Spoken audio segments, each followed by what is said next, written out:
Happy Thursday, everyone. I'm Talera, and I'm here with Tynesha, and we are here to do the reflections from what Pastor preached about on Sunday. It came from Daniel chapter 3, and he talked about when it doesn't add up in the subtopic, the God factor. Yes. So what was your big takeaway from the sermon on Sunday? Well, it brought me back to a time when, my kids were younger, and I look back at that time and I'm like, how did I do all that stuff?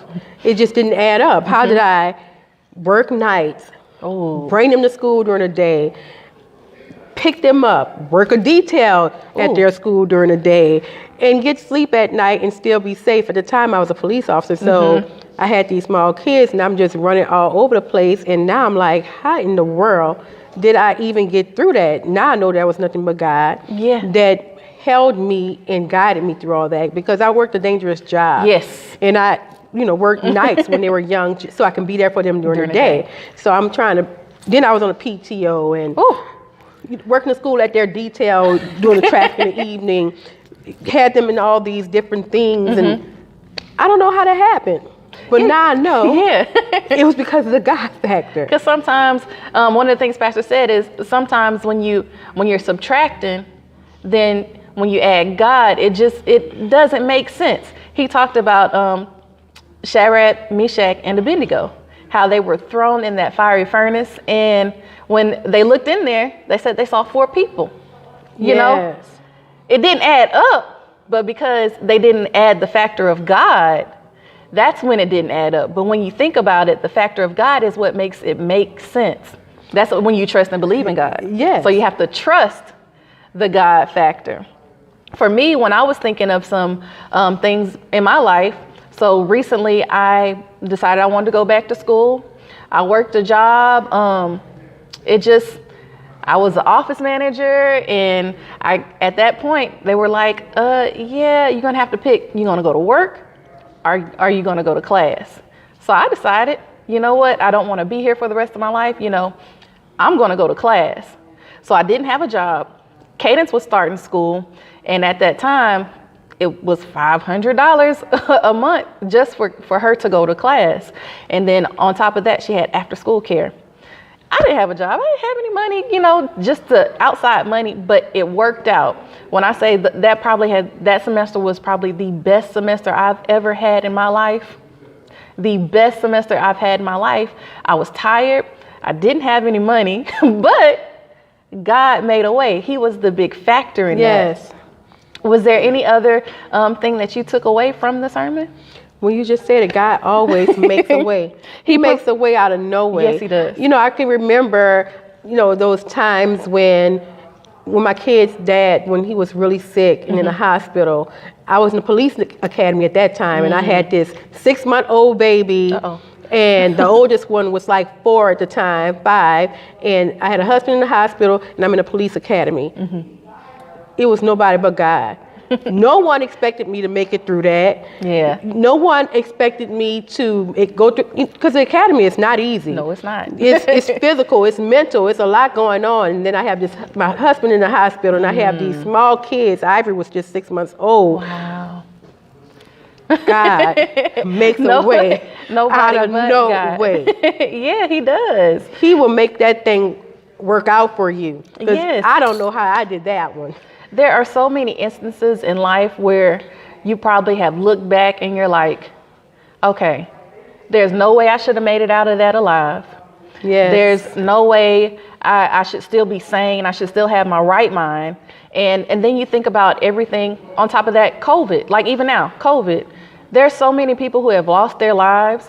Like me, I work at Sam's, so I work in retail. I'm around a lot of people, and in the whole past year, I'm happy and I'm proud to say that I never caught COVID, because I won't say that I shouldn't have caught it.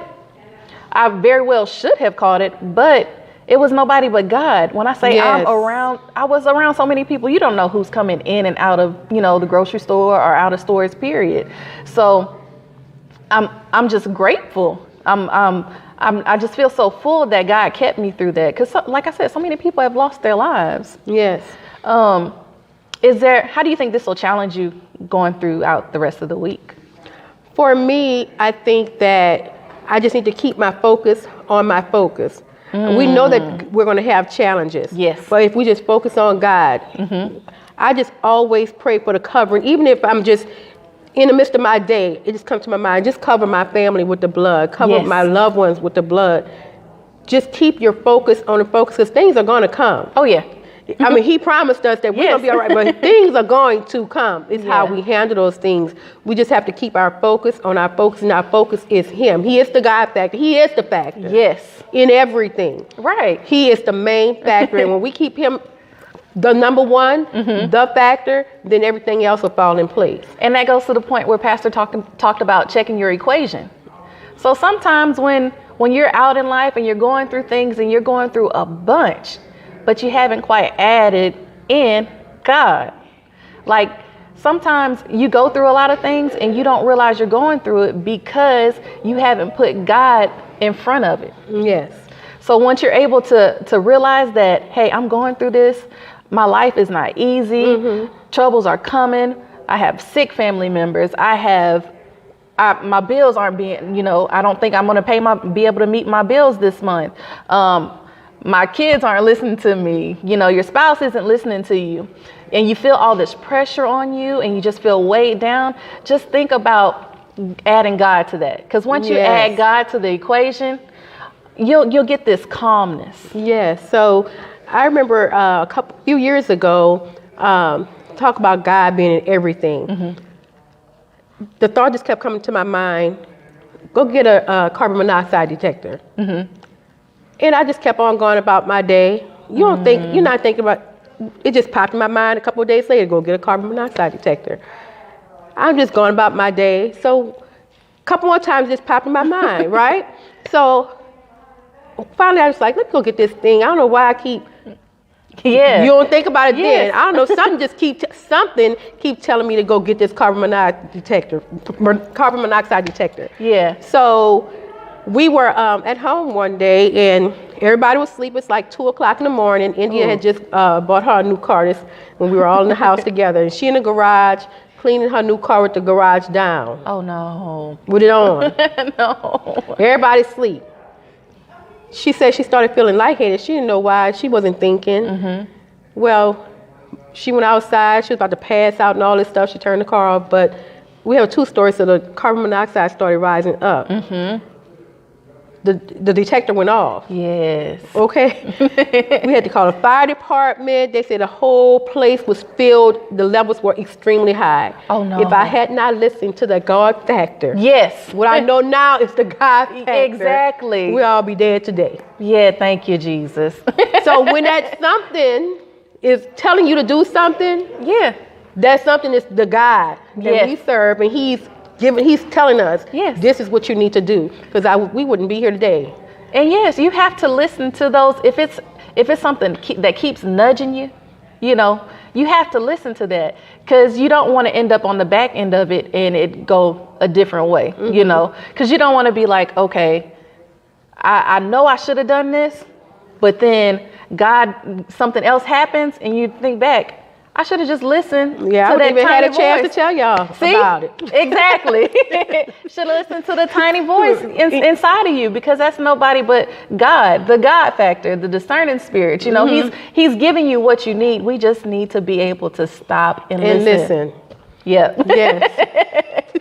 So as that great word that Pastor did talk about on Sunday, just make sure you do come back next Sunday, because this is a 3-part series. So you have 2 more Sundays to get this in. And then also after that, we do have Sunday school. So do not miss that. Have a great week. And remember to experience grace.